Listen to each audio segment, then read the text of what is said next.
Hello? Hello?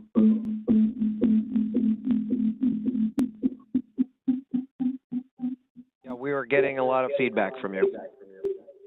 Okay, let me,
you hear me now?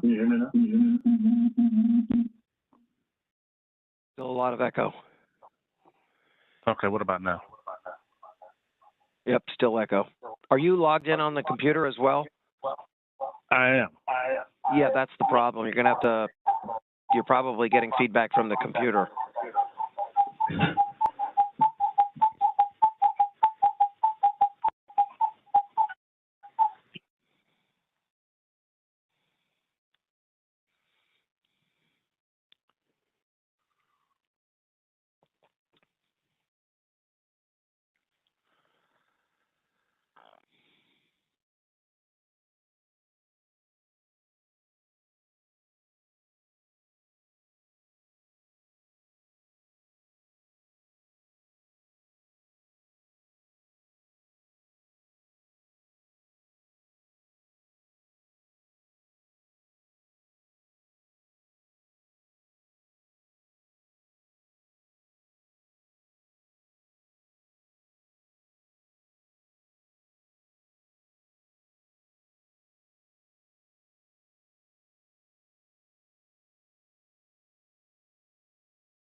Is that better now?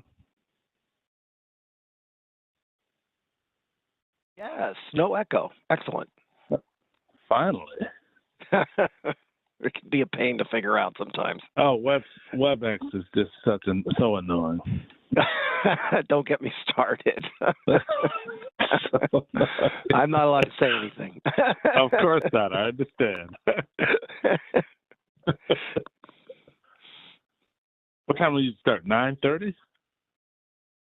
Yes, the meeting. I had put down the meeting started at 9, but just to get everybody on board. But yes, we start at 9:30. Sure.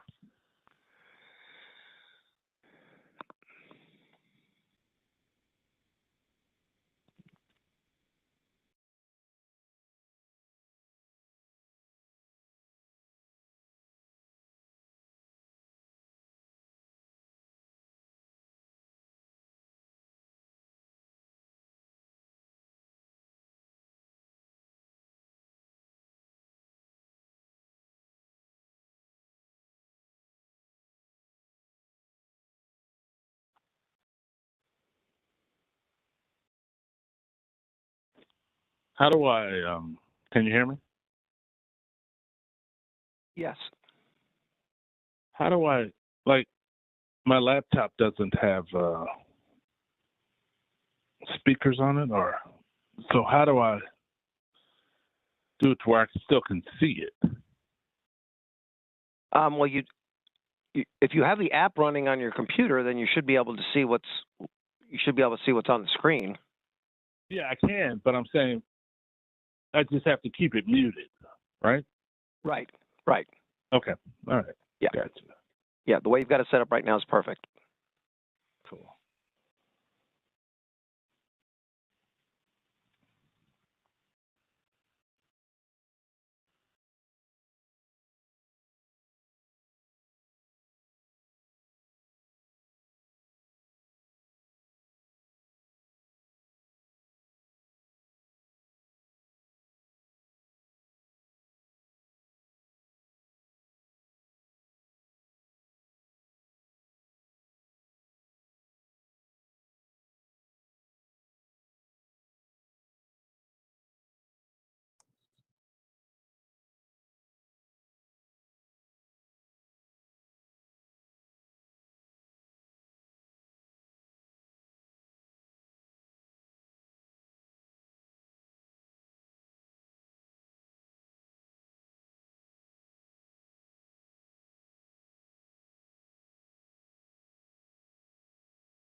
Maurice,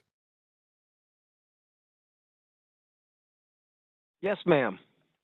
I have a phone message from Attorney Henry Hilo, and he says he has not been given the WebEx information. He represents the administrative appeal gentleman this morning.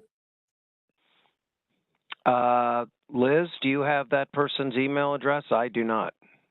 Liz, I gave you a list on Friday, didn't I? Yeah, but I sent it out. I don't know if he was on the list. Can you check?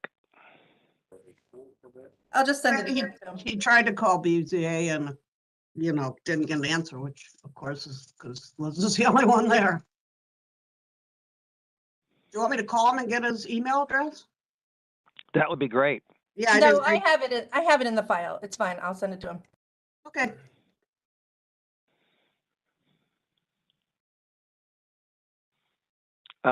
Yeah, he was on the list that I sent emails to, and everybody else on the list is here. So Well, Mr. Giancola also, I think he's the Murray Hill representative, but I'll send it to him too. he was not on the list. There was only 4 names on the list.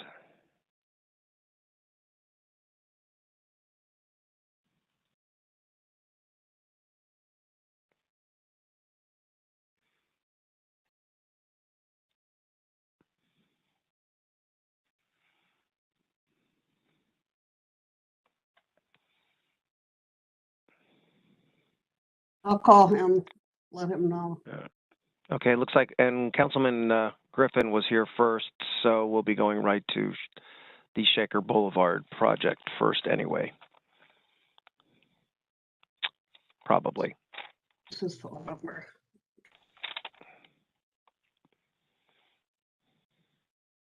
Oh, he's also, Councilman Griffin's also here for Murray Hill.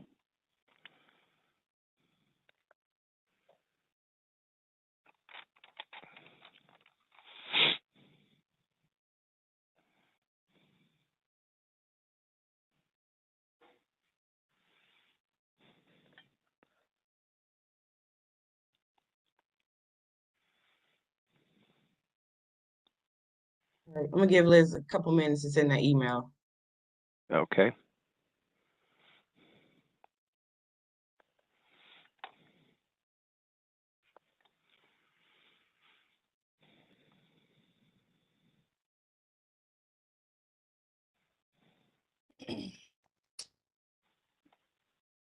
Okay, I'm back. I sent those emails.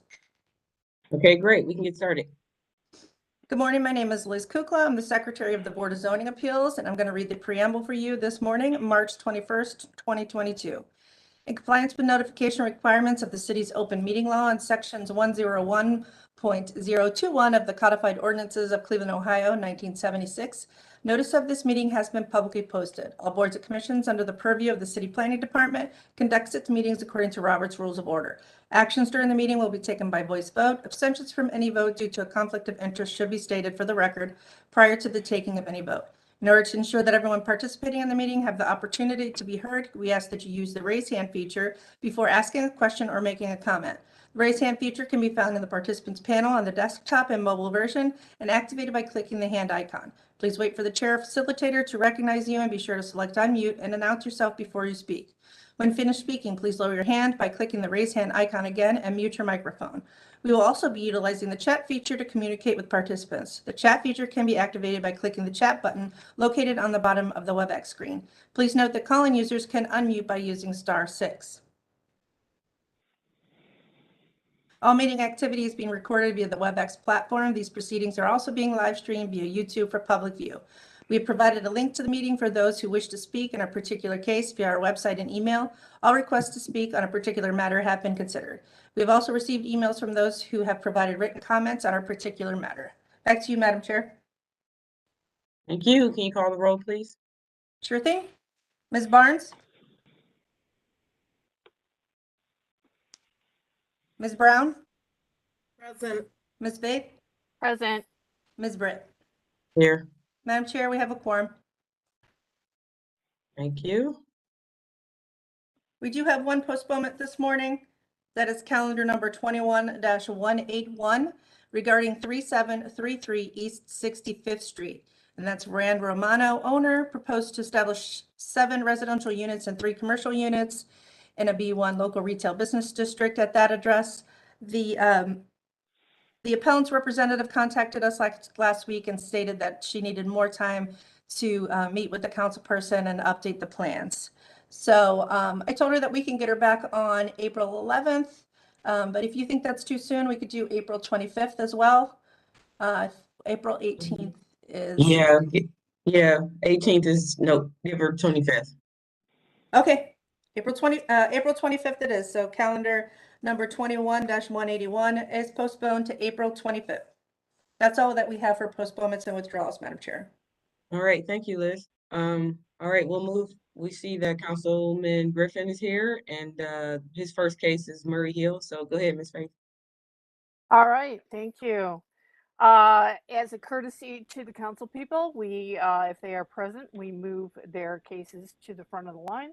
So we'll begin today with calendar number 22-029.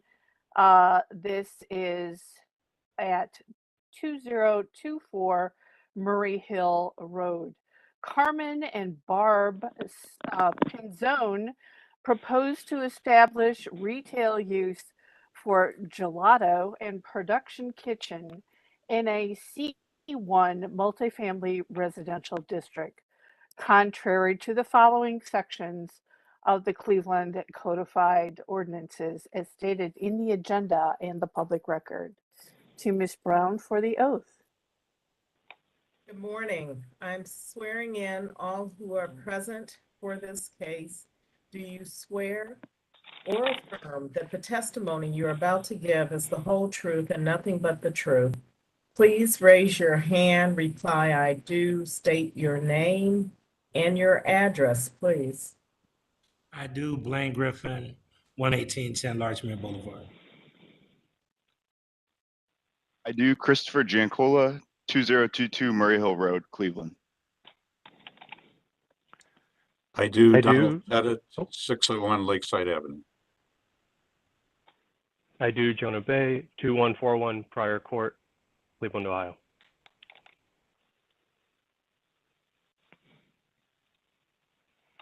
Madam Chair?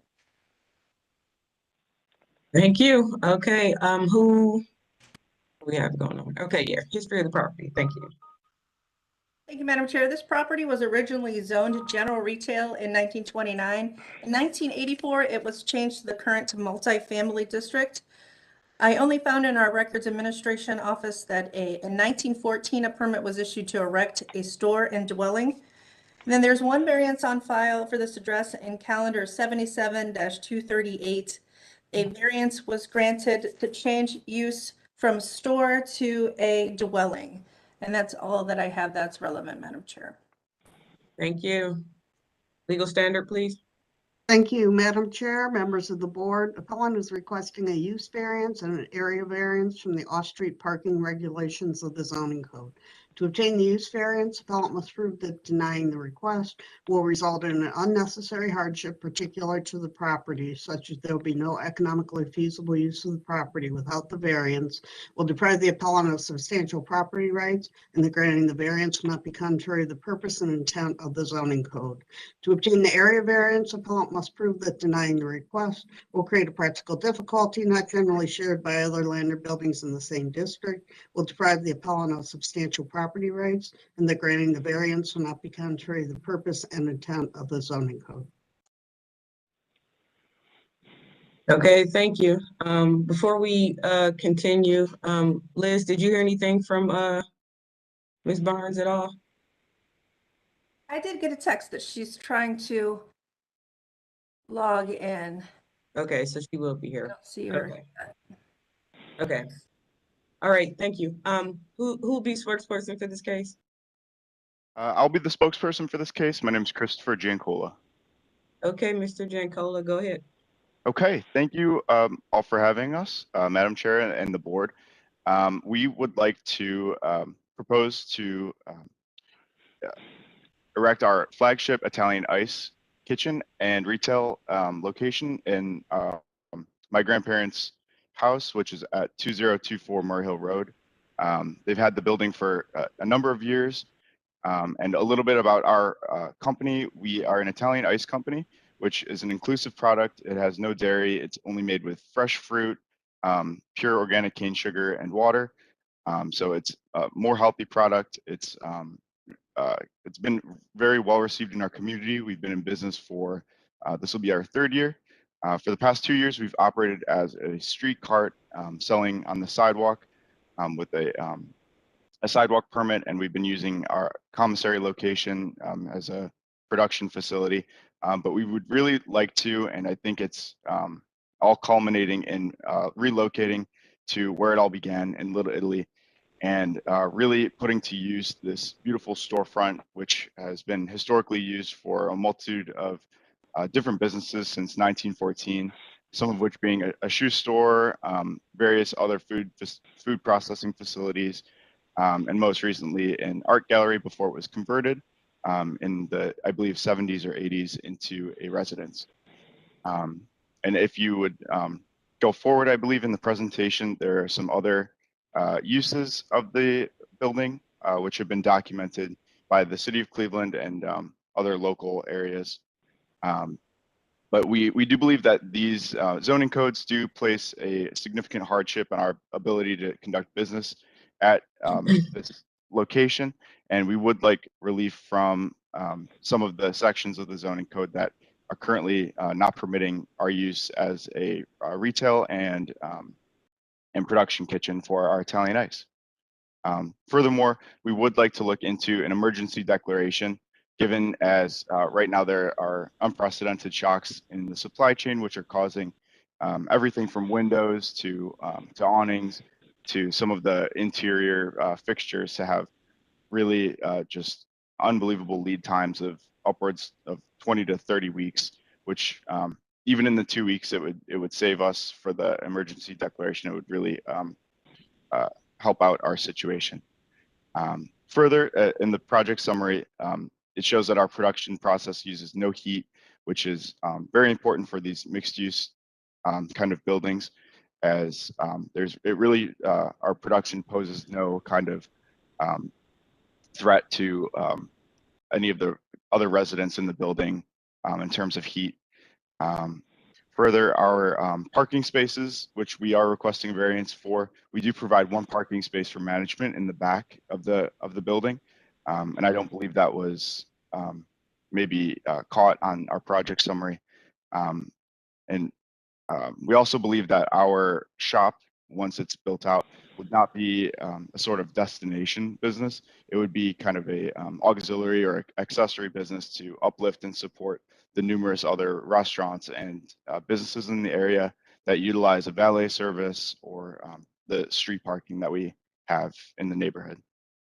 And then I believe after this project summary, there's some more slides about the history of the unit and in the storefront in particular. This is from the, I believe, the ledger, permit ledger, showing when it was erected in 1914 as a store and dwelling. And then in the next page, I believe it would show the storefront system with a large 5 to 6 foot awning in front, juxtaposed with the 2009 photo. And then the next photo would, I believe, show the Sanborn fire insurance map, showing it actually contained 2 stores split half and half in that space. Then the next photo, I believe, is Joseph Rossi's grocery and meat market, which was there in 1934. Next photo, I believe, is the shoe repair shop in 1955. And then in 1960, you can almost see a little outline of the original storefront before it was converted in the 70s. So we've done, quite a bit of due diligence finding the history of the building, and we would really believe it's time to restore it back to its former glory and create a more inclusive pedestrian environment by including our business in there. And then from the proposed land use 2020 from city planning, does recognize the need for this building as a potential mixed use space, as the land use 2020 agenda really promotes mixed use and pedestrian environments. This is a site plan that we created showing some adjacent buildings.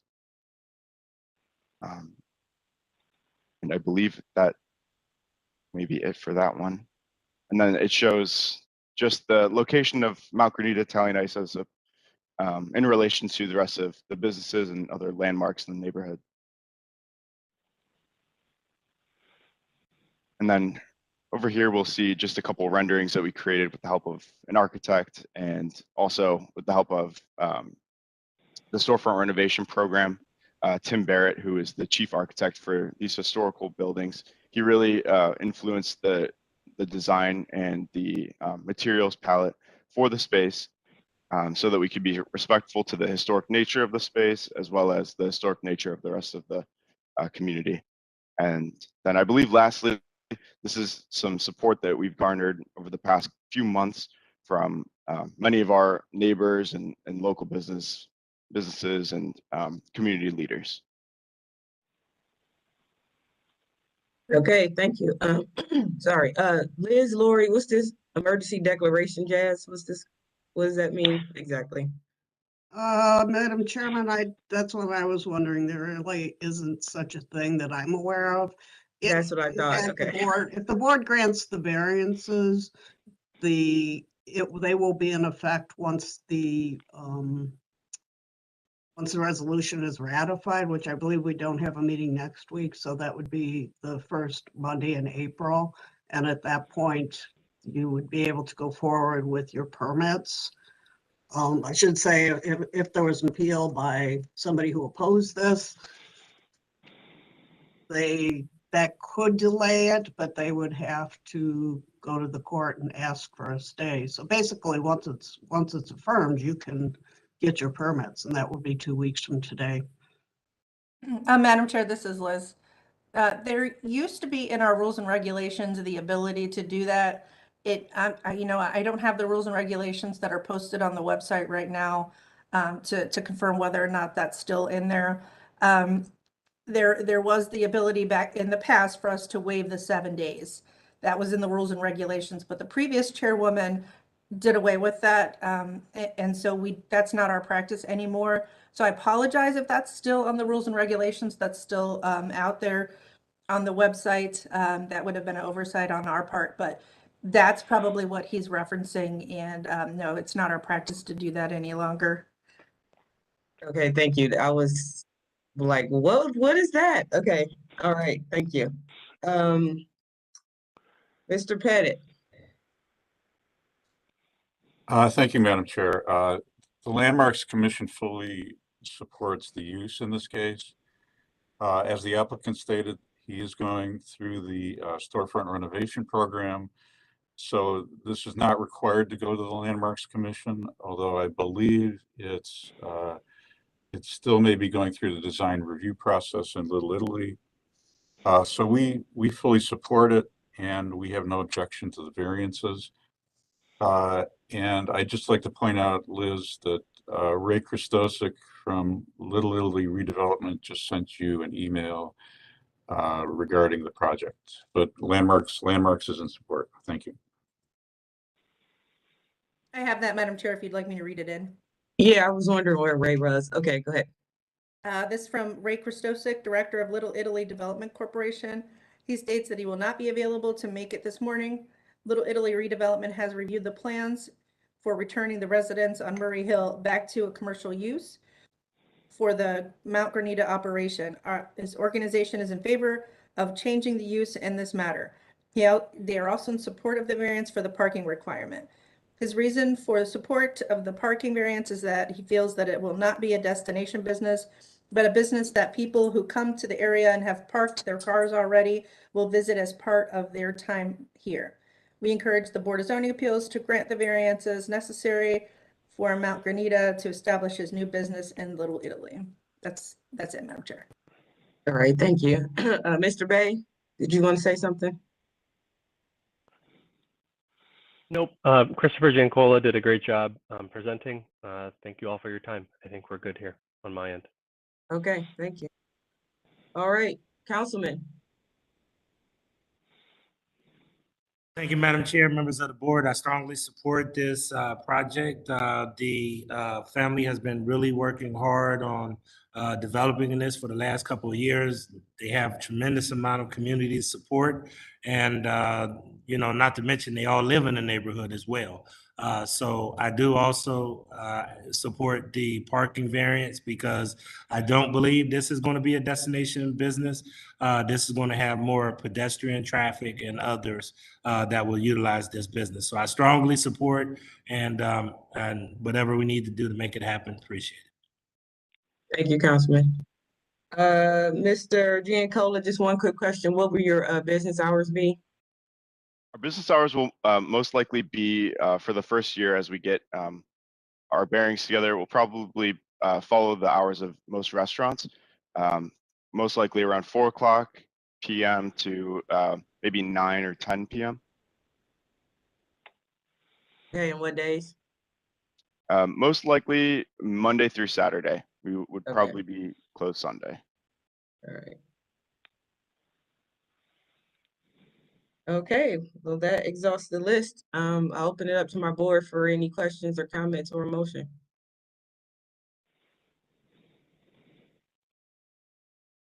Madam Chair, since there are no questions from the board, I will go ahead with a motion.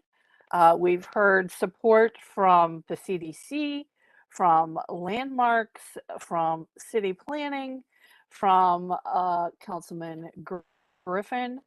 It seems everyone is in agreement on the use of the business in the building in terms of it being sort of an accessory business, not a destination business, and that therefore the parking is not going to be an issue. So I move that we go ahead and grant these variances.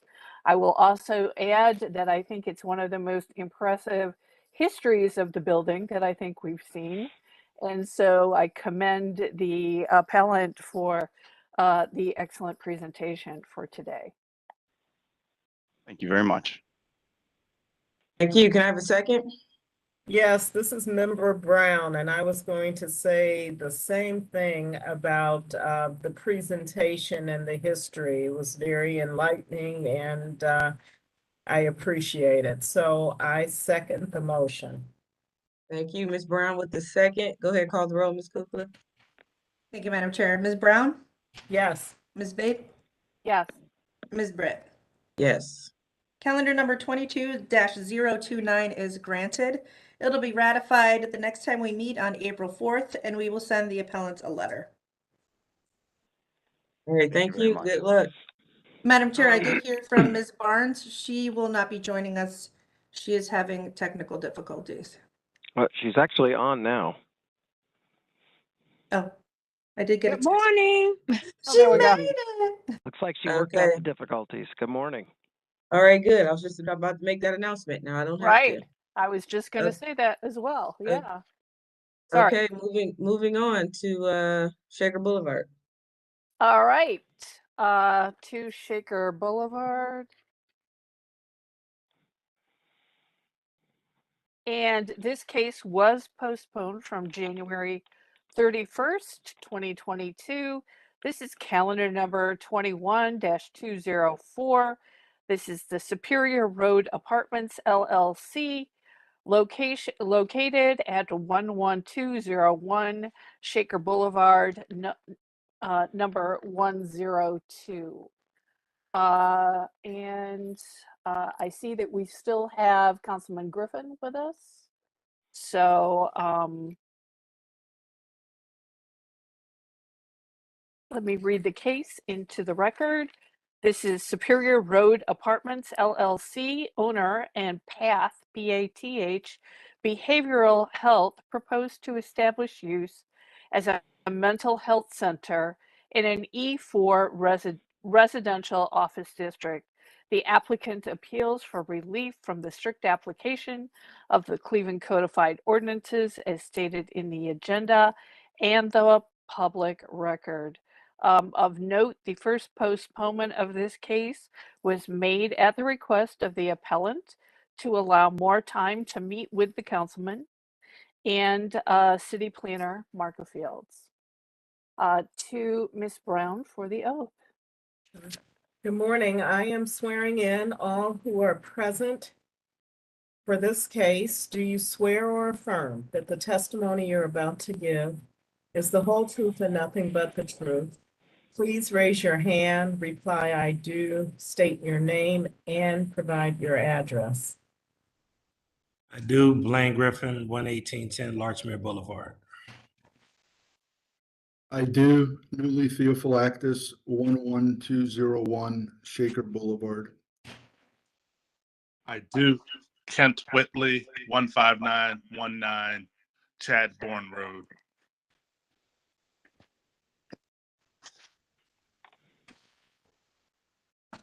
Anyone else? Okay, Madam Chair. Thank you. History of the property, please.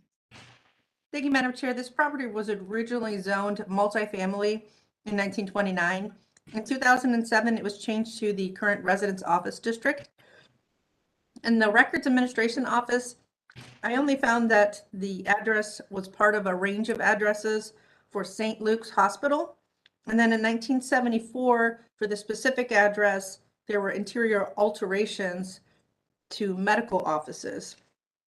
And Madam Chair, that's all that I have that's relevant. Thank you. Legal standard, please. Thank you, Madam Chair, members of the board. Appellant is requesting a use variance. To obtain the use variance, appellant must prove that denying the request will result in an unnecessary hardship particular to the property, such that there will be no economically feasible use of the property without the variance, will deprive the appellant of substantial property rights, and that granting the variance will not be contrary to the purpose and intent of the zoning code. Okay, thank you. Who will be the spokesperson for this case? I will. Newly Theophylactus. All right, Mr. Theophylactus, go ahead. Yes, thank you for taking the time to hear us today. I represent Path Behavioral Healthcare, and we are seeking the variance to locate our office in the building at 11201 Shaker Boulevard, Unit 102. We are a community-based health or behavioral health organization. We provide telehealth. We do over the phone services. We will come to the house. We work at schools and any place in the community where the clients feel safe. We are 70% of all our services are in the community or telehealth. So one of the main reasons why we chose this location was because it is in the communities that we serve. We provide therapy services for individuals, groups, couples, families, and like I said, we also go in schools. On your screen right now is the office layout. As you can see, there are 7 offices that we will be using for counseling offices and administration offices.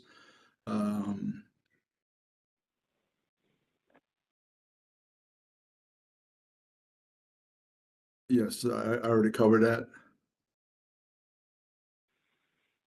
Okay, one more.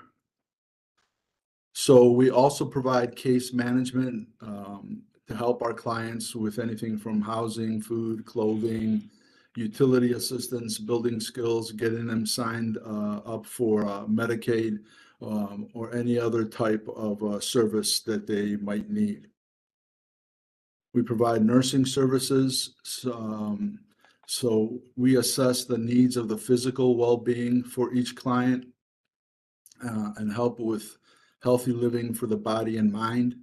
We offer a safe place to speak about medical needs, and we help them connect with the community resources to get primary care, physicians established, pediatricians, dentists, or others as needed. And we focus holistically on the client.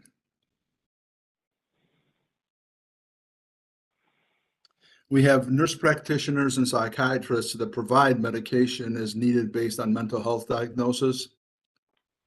We prescribe at most a 30-day supply of any type of medication, and our clients come in at least on a monthly basis to see the prescriber and to make sure medications are correct for them and they are not having adverse side effects.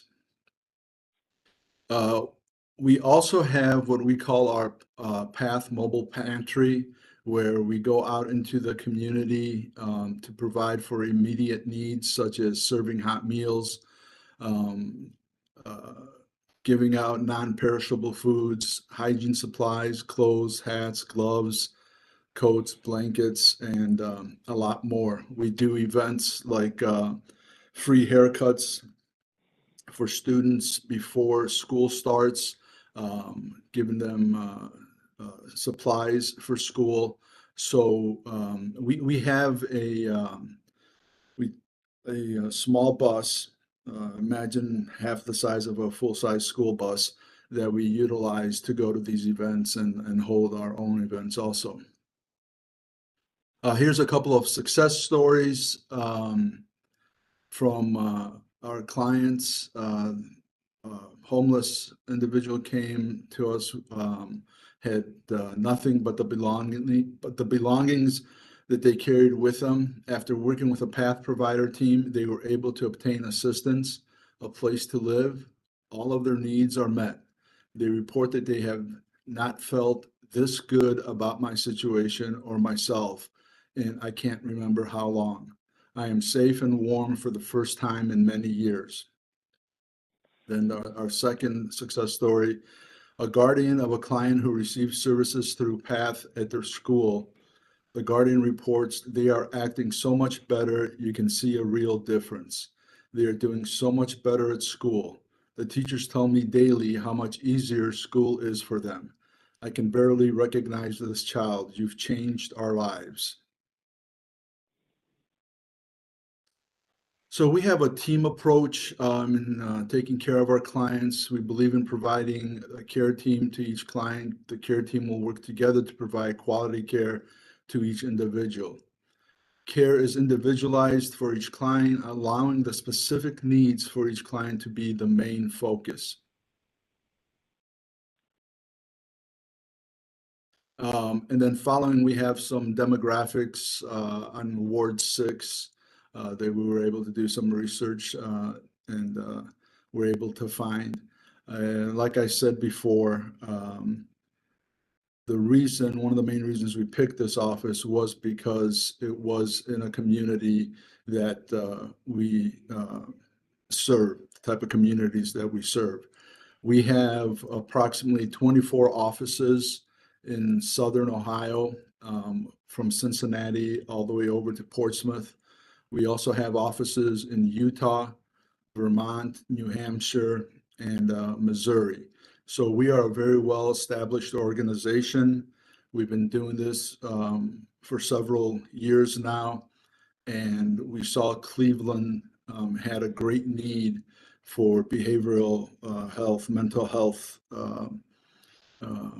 services, and that's why we chose to come to Cleveland and are now trying to open our first office at 11201 Shaker Boulevard. I'll take any questions if anybody has any. That's the end of your presentation? Yes, ma'am. Okay, thank you. Thank you. Mr. Whitley? Yes, ma'am. I'm here in support of PATH. Getting a little bit of echo again there, Mr. Whitley. Yeah. Sorry about that. So you're just saying you're in the support role? Oh, so you don't Yes, have anything ma'am. to say? Okay. Yes, ma'am. All right, thank you. Just one quick question. What will your hours of operation be for this business? Monday through Friday, 9 a.m. to 6 p.m. Or as needed. If the client needs to see us before or after those hours, we'll make arrangements. Okay, thank you. Councilman. Thank you so much, Madam Chair. I support the project. One of the reasons why it was postponed is because I wanted Mr. Theophylactis to have a community meeting with the Ward 6, regular Ward 6 community meeting. He did. He came and complied. The residents asked some tough questions. They wanted to make sure that they understood how this facility would operate. One of the biggest questions was transportation. And I believe that they were, pleasantly surprised that they will be providing transportation for a significant amount of their clients to and from their appointments. One of the biggest concerns that we have is that we don't want to become oversaturated with, facilities for mental health. And we know we have we have about 2 already, and we just approved another one about a week ago. Yep. However, there is a community need, and there is a community need for, mental health services, and, especially in the minority communities and having minority mental health facilities. And, I know there's a tremendous amount of stigma around this. And once again, we don't want to become oversaturated because we are in a process of a renaissance in this area. But I believe the way that this program is structured, as well as the management history of Mr. Theophylactis and his team, that we can support it. We will be working close with them to make sure that we don't have any unintended consequences. However, we do support it. All right, thank you, Councilman. Maurice, I don't see a city planner here, so is that you? Yes, Madam Chair, I spoke with Marka Fields, who's the neighborhood planner for this region, and she also echoed basically what Councilman Griffin has said and is in full support of this project. It appears to be a very good resource for the community. Great, thank you. The building, I think, is situated in a good way for this type of use. Yes. It's somewhat separated from the neighborhood, plenty of parking. It's a good use. All right, I'll open up to the board for any questions, comments, or motion.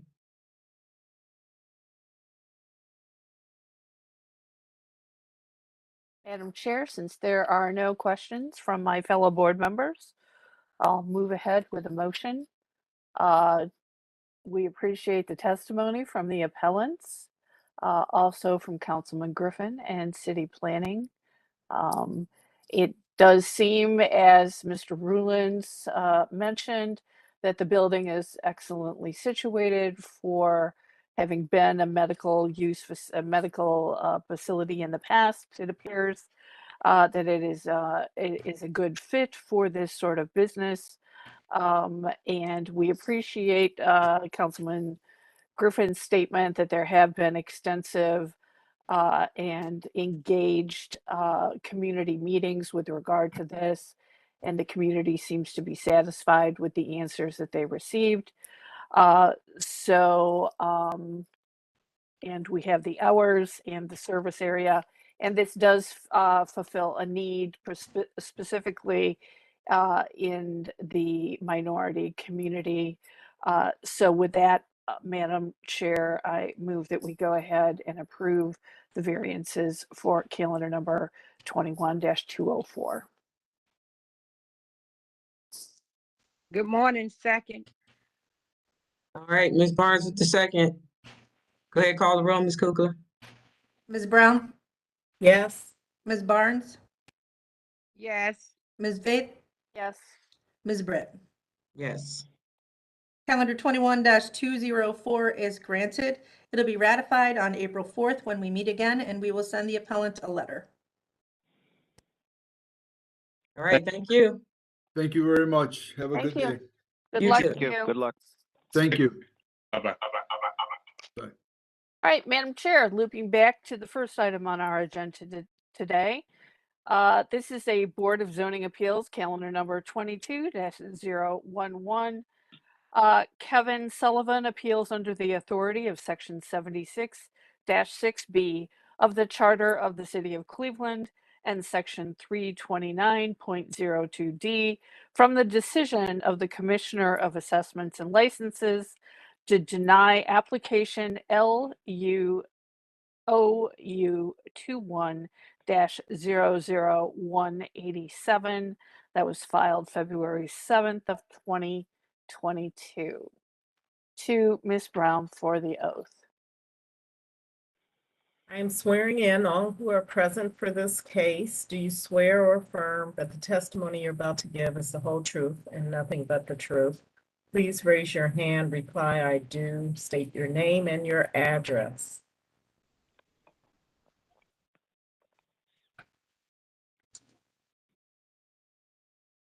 Are you muted? Yeah, Mr. Hilo, you're muted.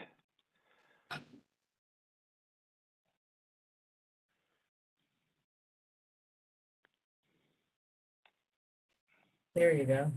Thank you. Henry Hilo, 323 Lakeside Avenue, and I do. I do. Kevin Sullivan, 1291 Ethel Avenue.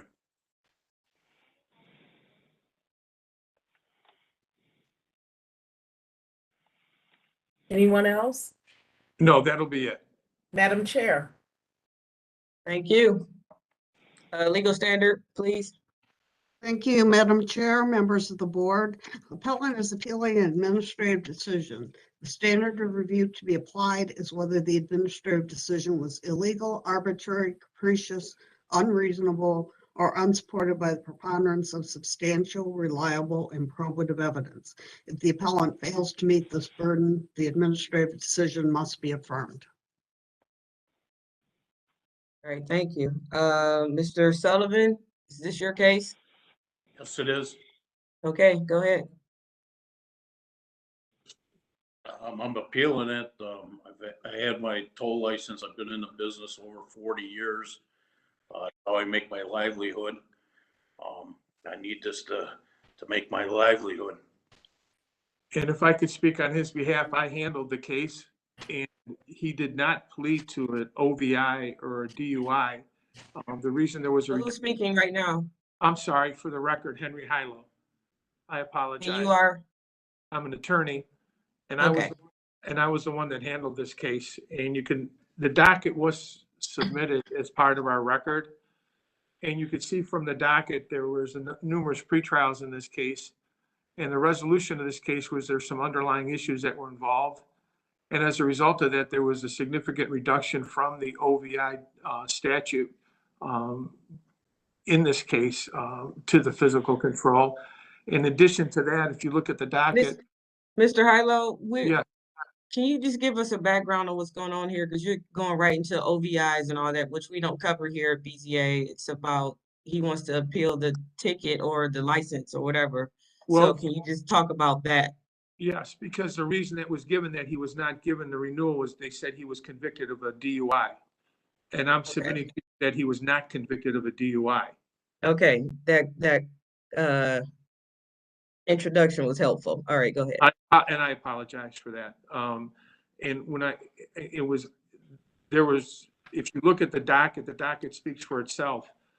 There was a reduction from the original charge to this physical control. It was negotiated between ourselves and the city of Cleveland.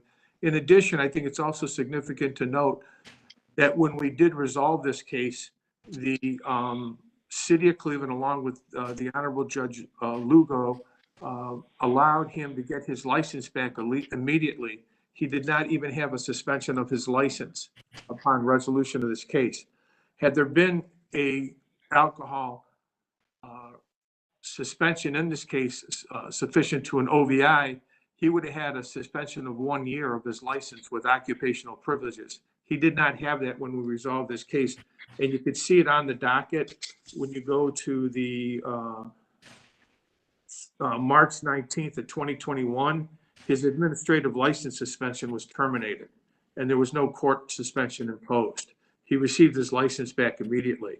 I would further state that this individual who made this decision just looked at the original charge and did not follow through with any other conversations with the city prosecutor or the court or myself when he rendered this decision.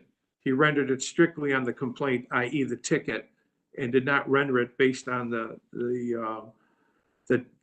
ultimate finding by the court based on the negotiation between the city of Cleveland and myself.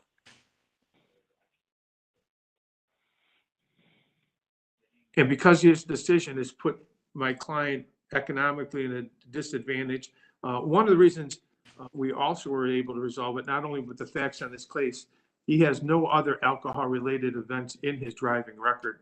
And I believe right now you're 60 years old? 64. He's 64 years old. He looks much younger than what he is.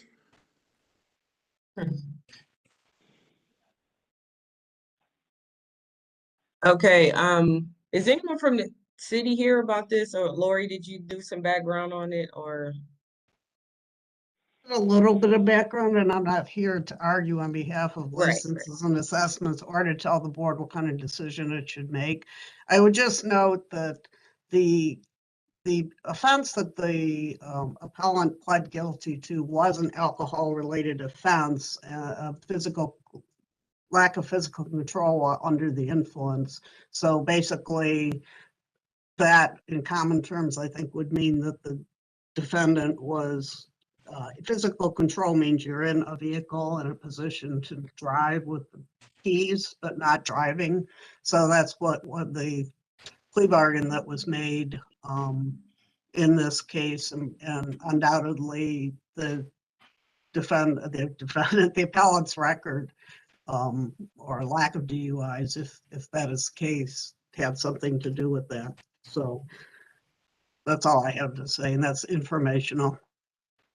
And I would offer to this honorable board that not only was that part of it, but the underlying facts in this case, and also physical control here, as accurately stated, the vehicle wasn't operated at that time, was the concession that was made in order to resolve this, along with the fact that he got his license back immediately upon resolution of this case. So here's where I'm confused. So at the time that license and assessments, did they revoke his license? Is that what happened exactly? At the time, the complaint, the ticket's issued, your license is automatically suspended. Okay, so at the time this happened, his license got suspended, and then through some negotiations here, we got to an agreement, and he was able to get his license back. And you're appealing the original suspension. Well, Madam Chair, just to clarify, when you're talking about the license being suspended, I think Mr. Hilo is talking about the driver's license was suspended, and which it automatically is if you're arrested for a DUI. And when it was resolved, the court gave him his driver's license back.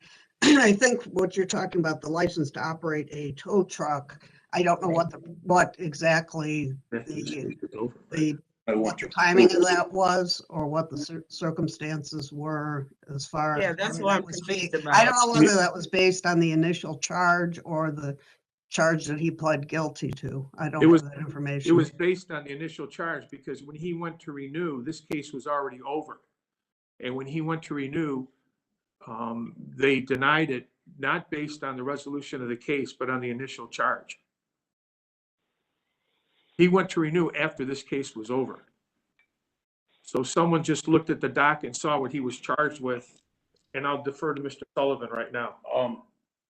After this happened, my tow license was still current.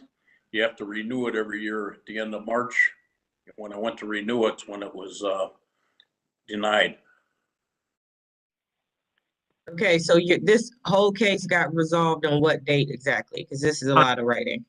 Yeah, it was resolved on March the 19th.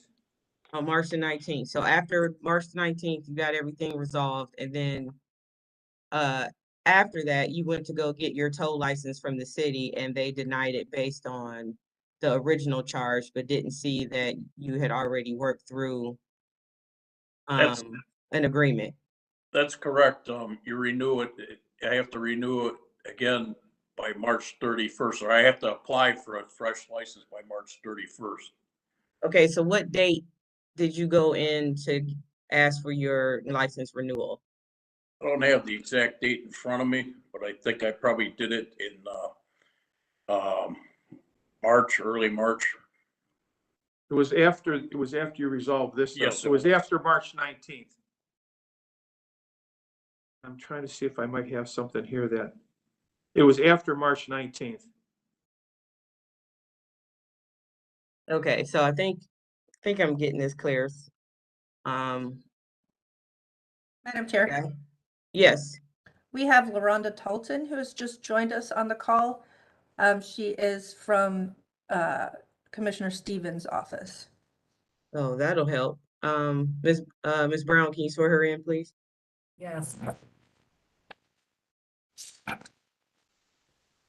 Do you swear or affirm that the testimony you're about to give is the whole truth and nothing but the truth? Please raise your hand, say I do, state your name and your address, please. I do. LaRonda Talton, 601 Lakeside Avenue, Cleveland, 44114. Thank you, Madam Chair. All right, thanks, Ms. Talton. We're just trying to get to the nuts and bolts of this case here. So from the appellant's point of view, we have that he had an initial ticket issued which affected his license. He was able to negotiate out of that. And at the point in time when it was time for him to renew his tow truck license, he is saying that the city rejected it on the original ticket he received and not seeing that that ticket had been negotiated out. So what is the city's perspective on this? I do apologize. The print is small and I can't see. What is the amended charge? Physical control.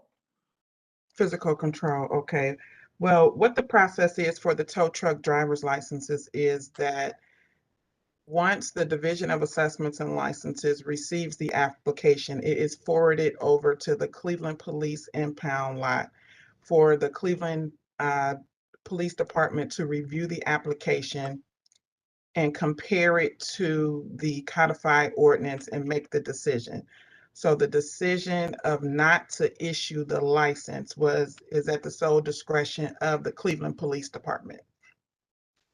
And I'm trying to find, because Detective Sergeant Saridovic, who reviews the applications, she was not able to make the hearing, but I'm trying to find the response that she sent.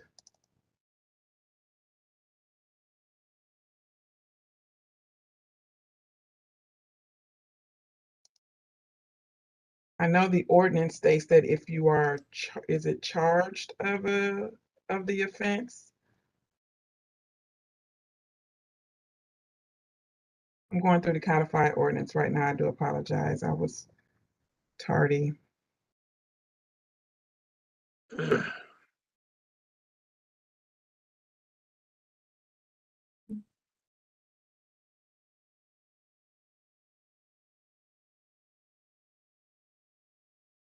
So codified ordinance section 677A.15 reads that no driver's license shall be issued if an applicant has been convicted of driving a motor vehicle while under the influence of intoxicating liquors or drugs.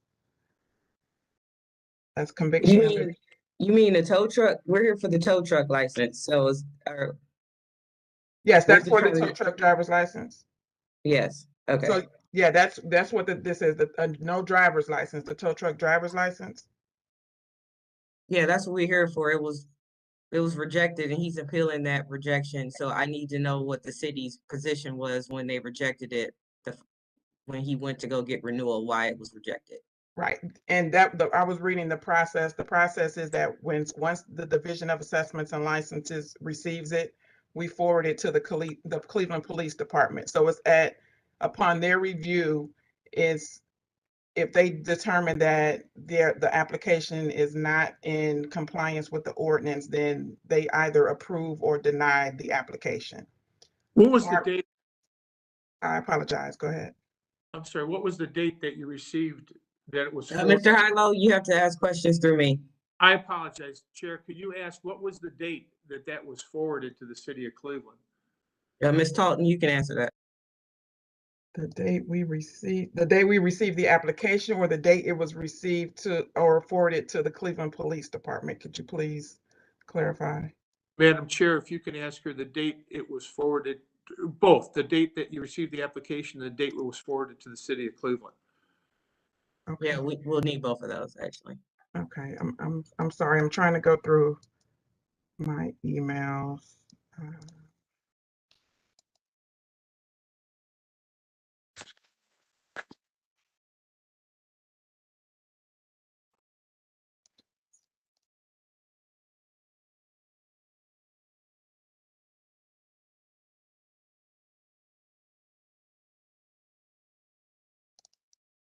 Meanwhile, Lori, I have a question. If this essentially is denied by the police department, I mean, is this still an appeal for us? Like, this is, I think it is, because the denial was made by the Division of Licenses and Assessments. okay, She's indicating it was based on information given by the police. given by the police department. Okay. Yeah. Okay, it was forwarded over to the Cleveland Police Department. I do apologize. It says October 1st, 2021. And Sergeant Saridovic returned it to us. The date appears as October 26th, stating that it's denied.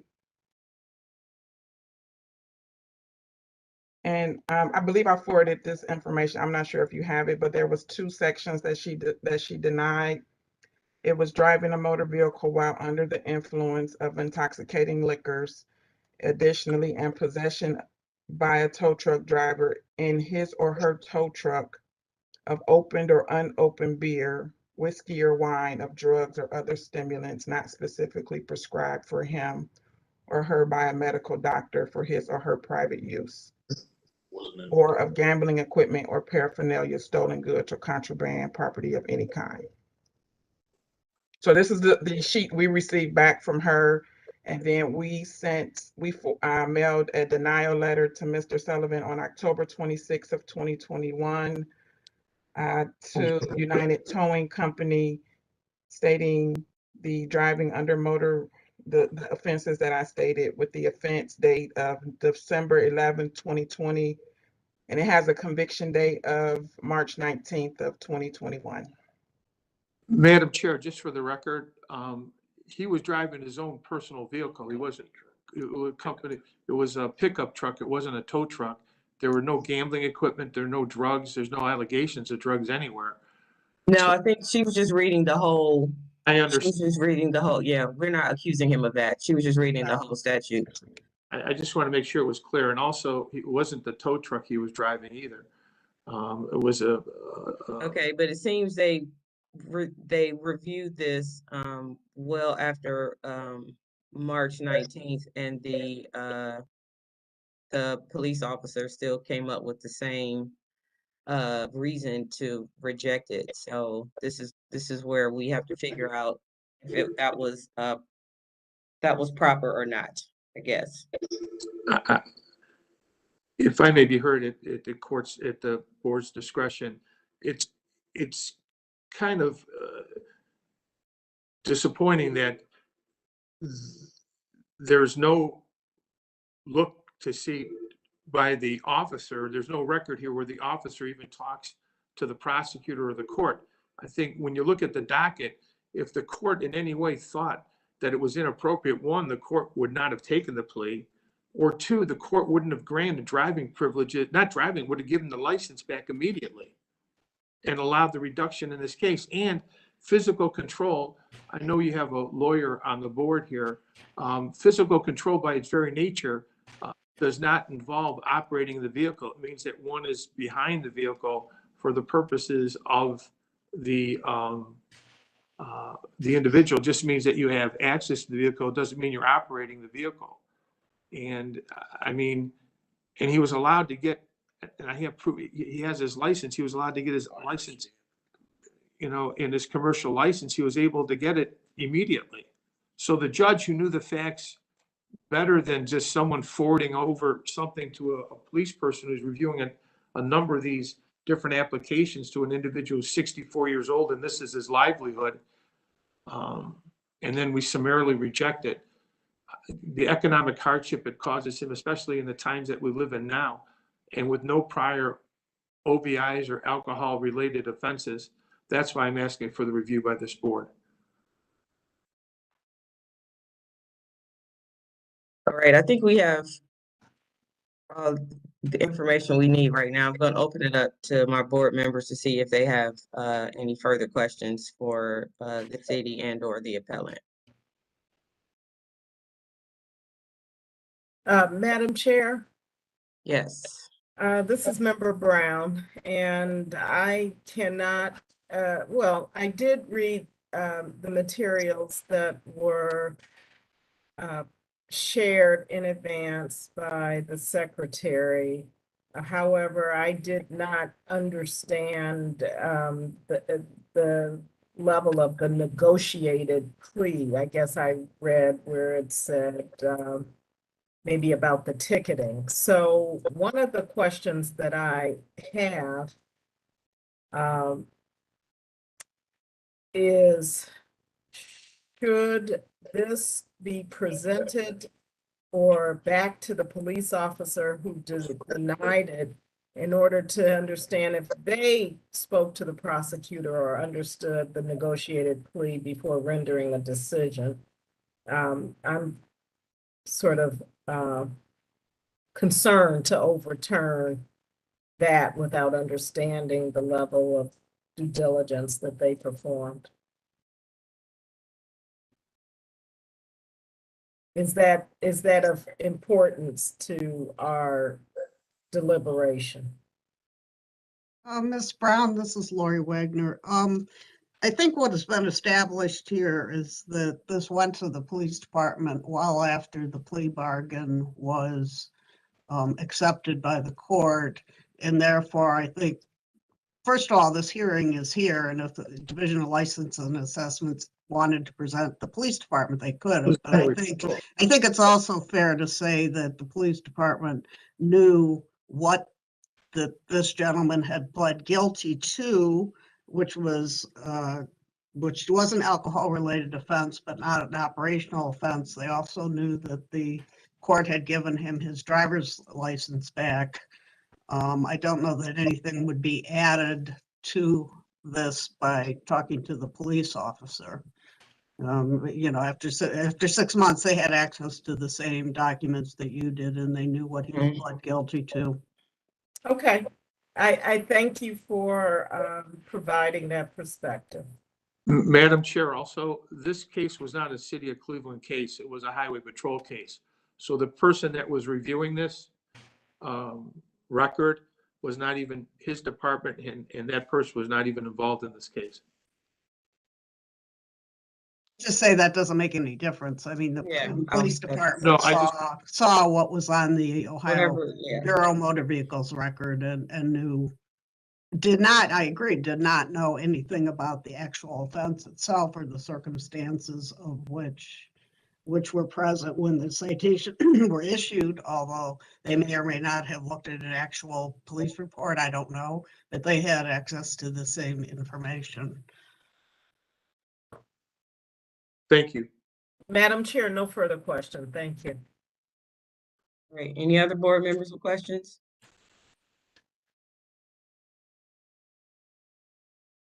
If not, I'll entertain a motion.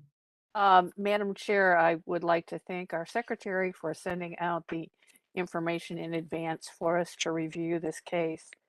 I think we're clear on the timeline, and the review by the CPD came after the plea was reviewed, and the appellant's license was reinstated for him. I am someone who has worked closely with CPD. I am very much someone who believes that you need to follow the letter of the law. But in this particular situation, I would say that given Mr. Sullivan's age and the hardship of him not being able to earn his income, I might be inclined to give him some grace in this situation, since he has no previous record of substance impairment in his driving record. That would be my comment. I'd welcome any other comments from my colleagues on the board.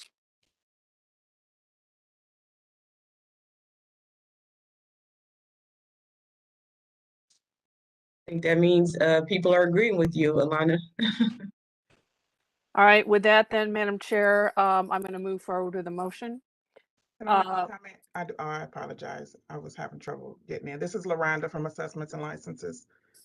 Through the chair, can I make a comment? Yeah, before we start our motion, go ahead. I apologize. So the restrictions within the codified ordinance are very specific, and some of them even provide a time frame within which, applicants can be issued a license. For section B, it does state if the conviction is more than 5 years old, then the commissioner, can make concessions. So there are concessions built within the ordinance, but we see these situations on a daily basis with driver's licenses because we issue various types of driver's licenses. So I just wanted to put that on the record that the ordinance doesn't say, okay, you have this offense, but you haven't done anything else, so we're going to give you this license within 12 months of your license. So I just wanted to just let you know that the ordinance is very specific as to who can have a driver's license. Yeah, I appreciate that. Thank you. Thank you. Go ahead, Ms. Faith. Okay. We'd like to thank Ms. Tulton for that additional input. And I will move forward with the motion, Madam Chair. Given all the testimony we've heard today, and it's not something that we typically see, and we don't take this lightly. We certainly are respectful of our other agencies, particularly the CPD, the Cleveland Police Department, and the Commission of Assessments and Licenses. This is a bit of a difficult situation, but given what we've heard today, and again, as I stated, Mr. Sullivan's age, the expectancy of him to continue his work, and the hardship of him not being able to earn an income. And I'm going to also say that the record shows a lack of any previous violations with regard to substance abuse or driving while under the influence. That I move that we go ahead and give Mr. Sullivan some grace and allow him to renew and to overturn the ruling for his tow truck license on calendar number 22-011. Have a second, please. Ms. Barnes, second. Ms. Barnes with the second. Go ahead, call the roll, Ms. Cuckoo. Thank you. Ms. Brown? Yes. Ms. Barnes? Ms. Barnes, yes. Ms. Faith? Yes. Ms. Britt? Yes. Calendar number 22-011 is granted. The decision of the Commissioner of License and Assessments is overturned. It'll be ratified on April 4th when we meet again, and we will send the appellant a letter. Thank you all for your consideration. Madam Chair, thank you for the dignity with which this was conducted. I appreciate everything. God bless you all. Be safe, everyone. Thank you. Good luck. To you as well, and we don't want to see Mr. Sullivan here again. Thank you. All right, moving on. Moving on, that concludes all of our cases, Madam Chair. We can go to old business. Madam Chair, we have Alger Road still. Yeah, I thought we had one more. Oh. I am missing that. Madam Chair, I can read it in if you'd like. No, Yeah, I go ahead. can read it. I can read it off the screen. I just don't have it printed out. So, this is calendar number 22-026. This is the application to change use of existing two-family residence to a three-family residence in a two-family residential district, contrary to the following sections of the zoning code, of which there are three. And I will turn it over to Ms. Brown for the oath. I'm swearing in all who are present for this case. Do you swear or affirm that the testimony you're about to give is the whole truth and nothing but the truth? Please raise your hand, reply I do, state your name and your address, please. I do. Matthew Riegelsberger, 14847 Alger Road, Cleveland, Ohio, 44111.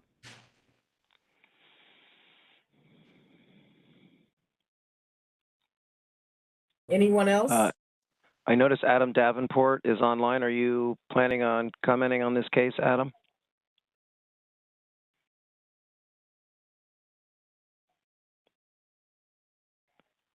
Okay, I guess we can move forward.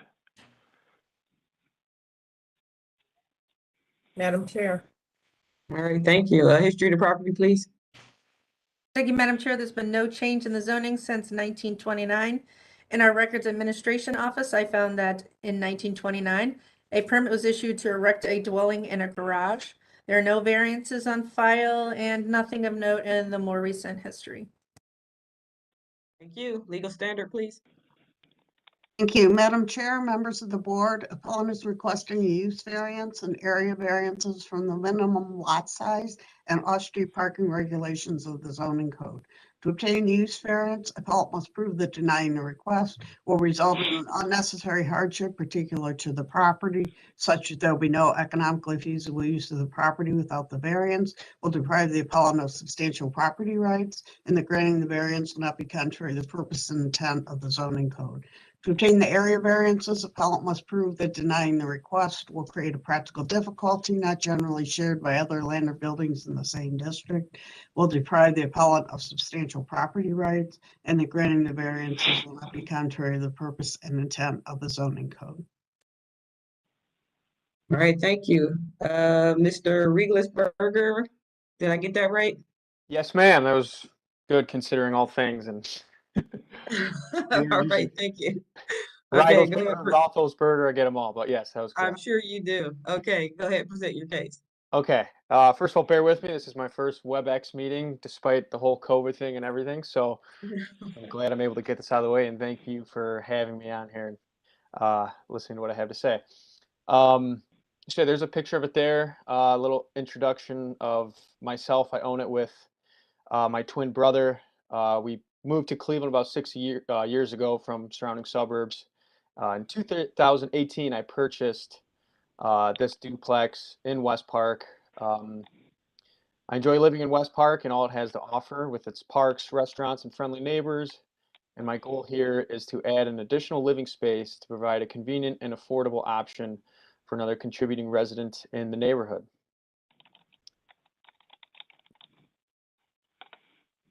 Next, yeah. These are the declinations for the zoning codes. Next page breaks them down a little further into detail.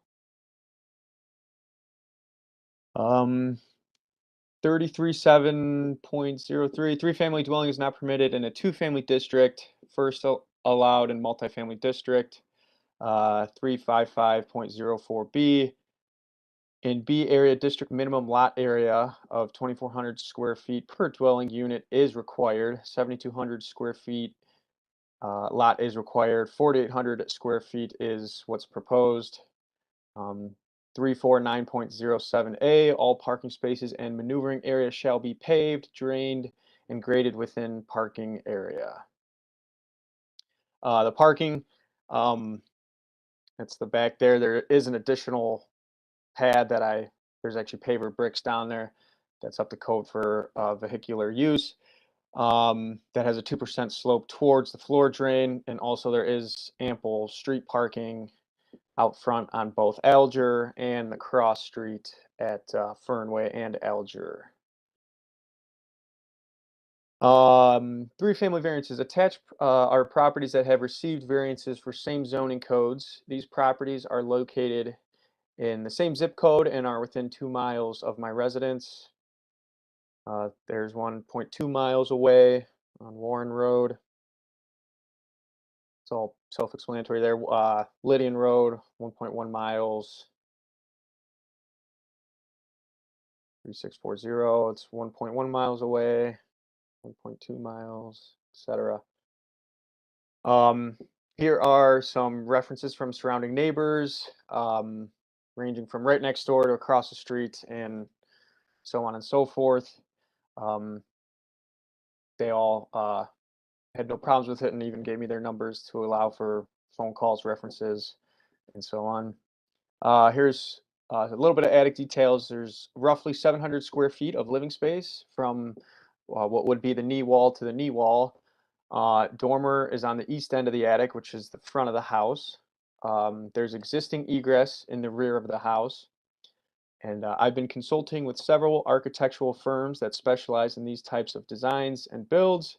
If granted this variance, I will move forward with receiving firm quotes. Then I will make my decision on which firm will be designing the drawings and pulling the permits. Thank you all for your time today. I would greatly appreciate, sorry that one went away, your consideration for granting this variance.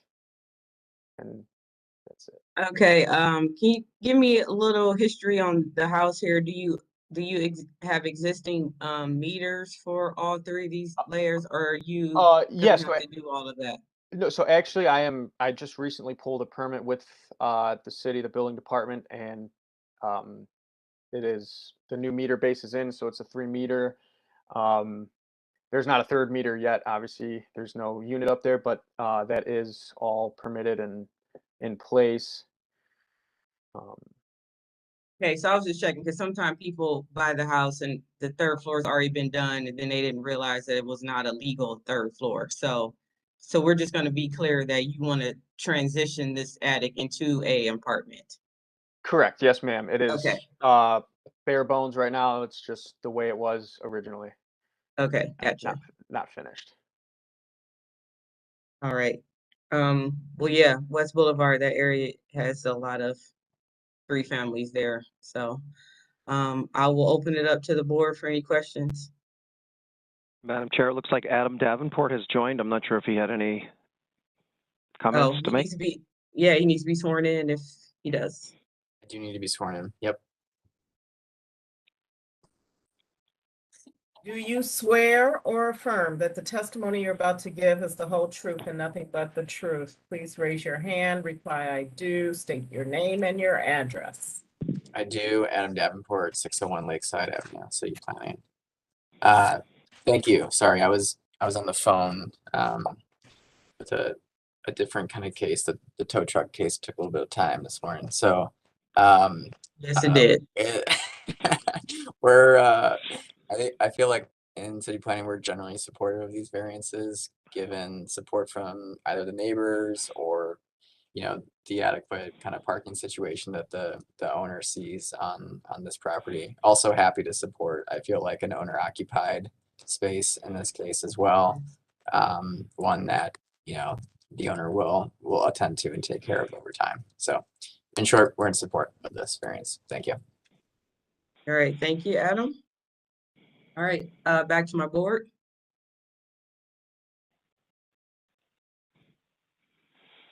Madam Chair, I'm curious to know if we've received any statement from the councilman. I have not.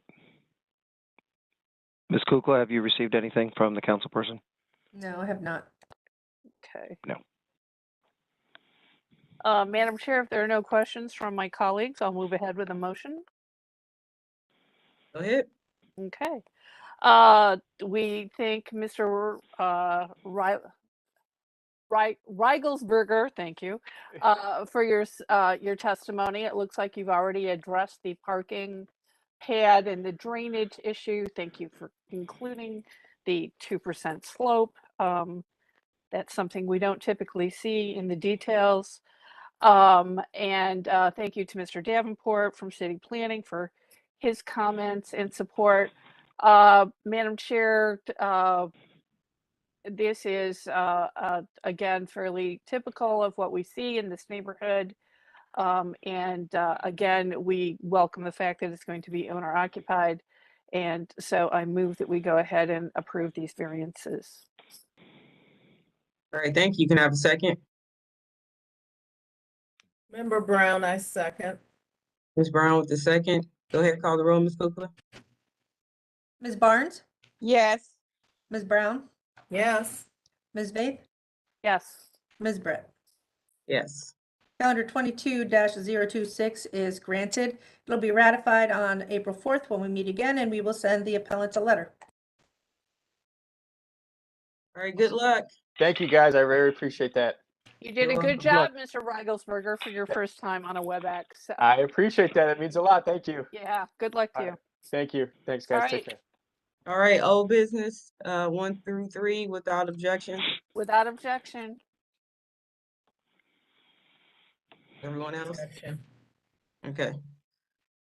All right, and I need a motion to go to executive session. We got a couple things we need to talk about. Oh, Madam Chair, I did put that second, or is it the third, request for rehearing for the Hessler project. Oh, yeah.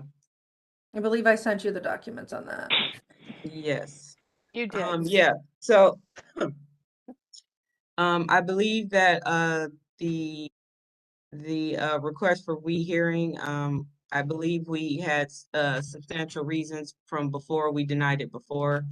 And so I feel like we should deny it again.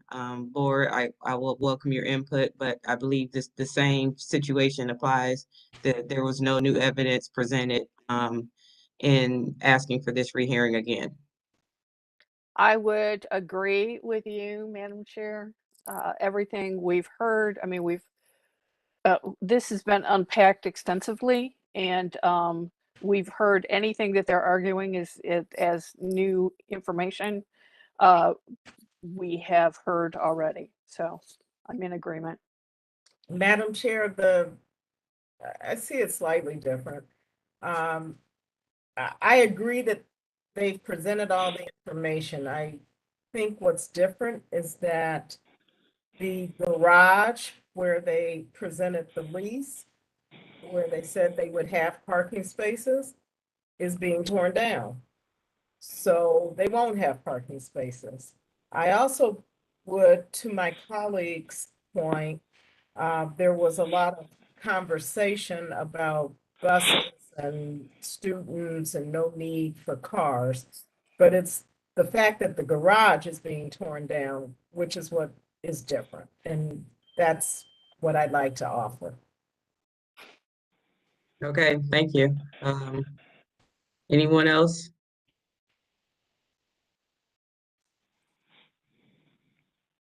All right, Miss Faith or Miss Brown want to give me a motion for either direction, for rehearing or no. Madam Chair, I am going to move that we deny the rehearing. Can I have a second? Second, Ms. Barnes. Ms. Barnes with the second. Go ahead, call the roll, Ms. Cooper.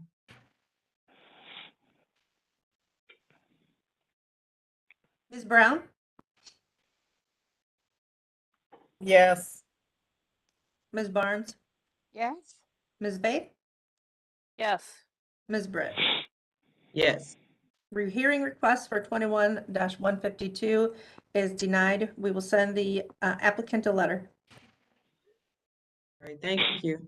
Can I have a official motion to end the meeting today so we can go into executive session? Madam Chair, I move that we adjourn. Thank you. Without objection, board? Madam Chair, could I just clarify that you're not adjourning, you're making a motion to go into executive session? The meeting is Oh, yeah. still. The meeting's still Okay. happening. Yeah. Yes. All right, with that, then, Madam Chair, I move that we move to executive session. All right, without objection, board. No All objection. right. Thank you. Okay, one second while I